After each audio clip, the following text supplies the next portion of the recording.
it did help me. It did, everybody knows you get the munchies with marijuana, and that did happen. But besides all of that, it helps alleviate the pain, the nausea. I mean, I was really surprised at how much better I could feel just using marijuana, because I really hated all the prescription drugs they kept giving me. I also was in a couple of very bad car accidents. I was in a car accident where a guy hit me going 60 miles an hour, head on. I was standing on the brake, drove my thigh bone through my pelvis, busted off a big piece of my pelvis. I've got no cartilage left in my hip. Severe pain. The muscles try to hold the knob into the socket, but they can't because there's no cartilage to help settle it, right? So my muscles are struggling all day long to keep that bone still, and every now and then it spasms. And it's like being paralyzed, and I have to grab a door jamb or a table or something to keep from falling down. And it helps with that. It's amazing. I can lay down for 20 minutes, take a couple of puffs, and I'm fine. My leg's fine. And, if it was up to the doctors, I would be on Percocets the rest of my life. Right. And I hate those things. The last time I got a prescription drug, I had a root canal, and the dentist gave me 6 Vicodins. In the evening, when the stuff they shoot in your mouth wears off, the Novocaine or whatever, I went and got the Vicodins. I snapped one in half, ate half a Vicodin, and I was worthless the rest of the evening. I mean, I could barely even watch TV. My head was so cloudy. Wow. So the prescription drugs, I mean, they just don't work. Yeah, well, I'm a person who doesn't take a lot of prescription drugs. I know people who take a lot of prescription drugs, and they seem to think they're okay. But I know as a person who doesn't have those things in his system, if I take one, it reacts badly with me. And I have to think that that's a sign from Mother Nature or somebody.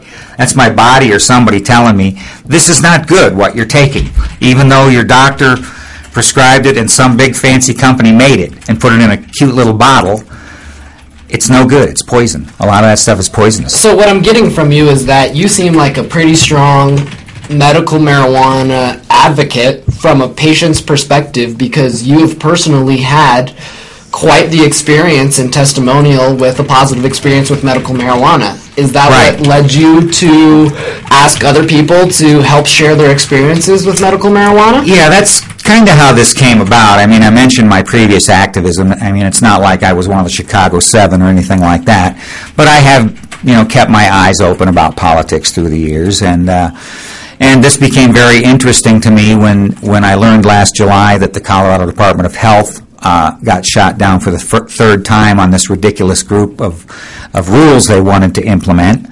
And that's when the dispensaries really started to proliferate here in the Denver area anyway.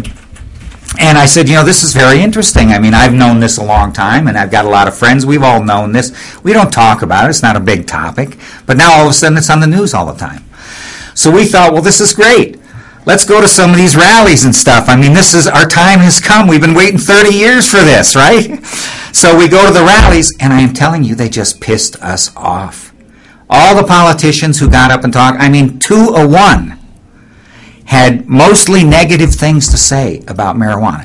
In fact, they mostly talked about the business, what a problem the business was, but then in the next breath, how much taxes they could get. And I'm thinking, Amendment 20 doesn't say anything about business or taxes. Amendment 20 is all about giving access to people who can use marijuana as medicine. And so we ultimately, sat around brainstorming and thinking, well, who could do something about this? And I know Patricia Calhoun, and I called and talked to her about it. She told me they were going to hire a dispensary critic or something, but they didn't really want to get into the social stuff. In fact, she admitted to me that they don't even like having 8 pages of ads just from dispensaries all crammed together in the back of their magazine, but they knew that people needed a place. Of course, if you add it up, it's $13,000 a page they're making, so maybe that has something to do with it too. So politically, Westward is not interested in this, and even Kush, if you look at Kush, that 80-page monstrosity from California with 140-something advertisers, they don't do anything on the political side or social side. It's all lifestyle, like you'll look cool wearing these clothes while you're smoking your bong or whatever. And to me, that's secondary to everything else. The first thing we need to do is clear up this situation with patients having access. And to me, the government should be facilitating access rather than obstructing it. And all I've been seeing at the rallies is obstructionism. They keep coming up with these harebrained ideas, how they can control the dispensaries, how they think there's too many. I had a couple of elected officials, one of them at least, got almost rabid, telling me that there's nothing in the law about dispensaries. All of the dispensaries are illegal. They should all close. This shouldn't happen. So my question to him was, well, so you want me to take my gun down to 5 points to get my medicine? Is that what you want?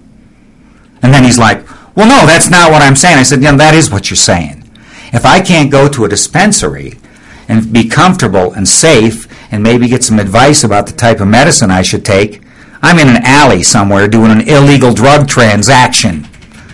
So you're on one side or the other. And when you start trying to pin these people down, they start, prevaricating, let's say, and they change their stories and stuff. I have found that I myself am more educated about these things, and I've done nothing to educate myself, just listen to the news and things, than our elected officials.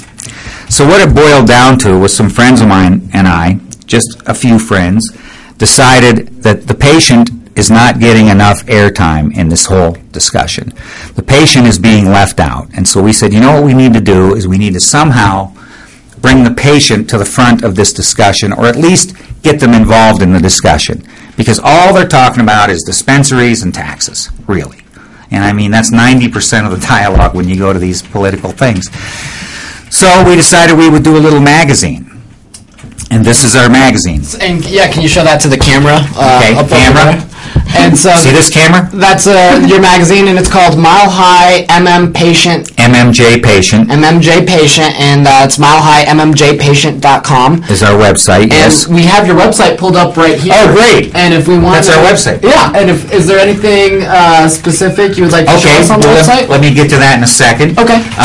First, let me say that the people I've showed this to, I have gotten a good response, because everybody looks at this picture and they're like, who is that person?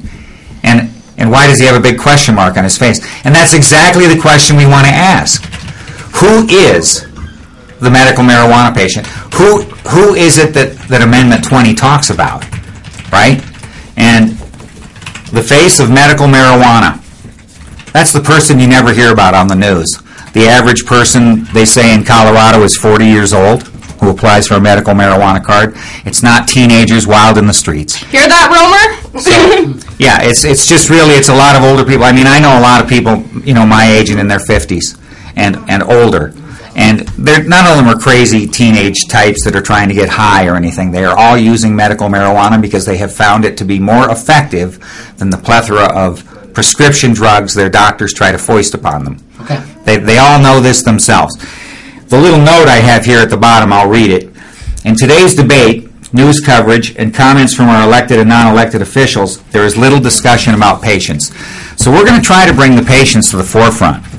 Now, why another magazine? Because I've noticed there's like 3 or 4 other brand new magazines here in the last few months, but they're all lifestyle stuff. We are going to have only patient stories, business people stories. We would like to have any patient out there log into our website, and that's where we're going with the website here in a minute, and post their stories. I would like to have 200 patient stories to take up to Capitol Hill. I would like to go meet with people like Chris Romer and some of the other elected officials that I already know, and in fact meet with as many legislators as possible, present them a copy of this magazine with this person they should learn who it is, and all the stories printed out from our forum, and say, these people all live in Colorado. They're all voters, and this is who you should be concerned with. You should not be so concerned with these crazy stories about teenagers taking over the streets. Right. Whacked out on drugs or something. I mean, as much as that is happening, it's not going to increase or anything just because people can now use marijuana for medicine. I mean, there's always been drug problems. I mean, if you look at it, children in elementary school are being fed Ritalin in ridiculous numbers. 15 to 25% of male teenagers in the United States of America are prescribed amphetamine-based supplement drugs such as Ritalin. And they're worried about this? I mean, I don't... It's a plan. Somebody missed the boat. In fact, I think they walked off the dock and the boat wasn't even there. I'm telling you the truth. They are so out of it. Let's take a look at your website. Okay. While we still have